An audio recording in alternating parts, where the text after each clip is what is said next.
Hello everyone, मैं बबीता आज आपके सामने आई हूँ कैंसर टॉपिक पे बात करने के लिए। तो ये जो कैंसर का टॉपिक मैं लेके आना चाह रही हूँ क्योंकि इसका मेरे लाइफ में बहुत बड़ा रोल रहा है।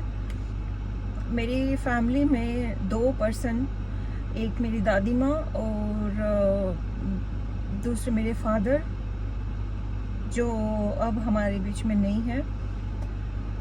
उन दोनों को ये प्रॉब्लम हुई थी और हमने सब कुछ करके देख लिया, हर तरह से ट्रीटमेंट देख लिया, लेकिन हम उनको नहीं बचा पाए और आज वो हमारे बीच में नहीं है, अनफॉर्चुनेटली।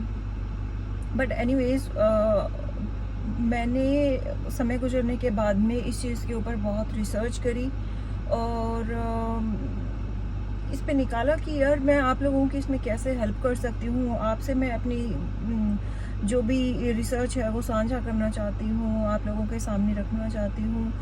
तो बेसिकली हम इसमें स्टार्टिंग से बात करेंगे कि कैंसर होता क्या है, क्यों होता है और कैसे हम इस चीज़ से बच सकते हैं अपनी लाइफ में, और इसके लिए हम डे टू डे लाइफ में क्या कर सकते हैं ऐसा जिससे कि हमें ये कभी प्रॉब्लम देखनी ही ना पड़े अपनी लाइफ में। ठीक है, तो बेसिकली कैंसर क्या है? कैंसर एक तरह से यूँ मानो कि हमारी बॉडी के अंदर डेली ये बनती है और ख़त्म होती है। जैसे कि आपने सुना होगा कि इसको शुगर हाई है, शुगर लो है, बीपी हाई है, बीपी लो है। तो इसका मतलब कि डिसबैलेंस हो जाना हमारी बॉडी के अंदर कोई भी चीज़ का, जिससे कि ये अकर होती है प्रॉब्लम। तो कैंसर भी हमारे शरीर का एक पार्ट है जो हमारे शरीर में डेली बनती है और डेली ख़त्म भी हो जाती है।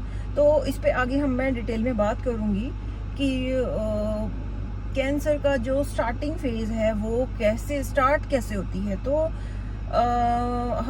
मैं अगर आपको एक छोटे से उदाहरण से समझा पाऊँ तो कोशिश करूँगी कि जैसे कि हमारी बॉडी सेल से बनती है, मिलियन ऑफ सेल से मिलकर के हमारी बॉडी तैयार होती है।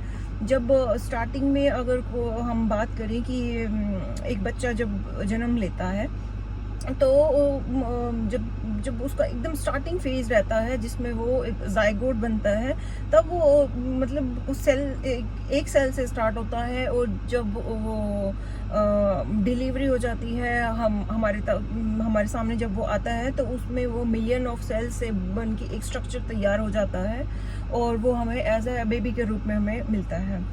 तो इससे हमने क्या देखा कि यहाँ पे मिलियन ऑफ सेल्स काम कर रहे हैं, यानी कि जहाँ पे अगर सेल बने हैं तो कुछ अच्छे सेल भी बने हैं और कुछ खराब सेल भी बने हैं।